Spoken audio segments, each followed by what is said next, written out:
Hello friends, আজকে হচ্ছে রোববার আর আজকে বিকেলে আমরা একটু বেরোচ্ছি একটা মেলায় যেতে। মেলা বলতে ওখানে একটা পুজো হচ্ছে, তো সেখানেই আমরা যাচ্ছি। তো এইখানে আমরা প্রতি বছরই যাই মাঘী পূর্ণিমার দিনকে।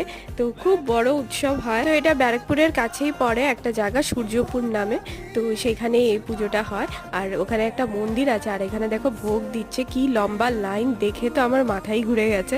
এই আমরা এখন মন্দিরে প্রবেশ করছি, আর কত ভিড় দেখছো আজকের দিনে। তো এই মাঘী পূর্ণিমার দিনকে অনেক বড় পুজো হয়, আর দূর দূর থেকে দর্শনার্থীরা আসে ঠাকুরকে পুজো দিতে, দর্শন করতে। তার সাথে এখানে খুব বড় একটা মেলা হয়, তো সেটাও দেখতে অনেক দূর থেকে লোক আসে। এই আমরা মন্দিরে প্রবেশ করলাম, আর দেখেছো কত ভিড় এখানে। তো এখানে এসে মনটা বিশাল শান্তি পায়, মানে একটা অদ্ভুত রকমেরই জায়গা। এখানে প্রসাদ পেলাম মন্দির থেকে, আর এই মন্দিরটা দেখো কি ভিড়, এখানে লোক উঠতে পারছে না। আর এই হচ্ছে ঠাকুরটা। তো নেক্সট পার্টে দেখাবো তোমাদের মেলাটা। আর ভালো লাগলে চ্যানেলটাকে সাবস্ক্রাইব করে নিও।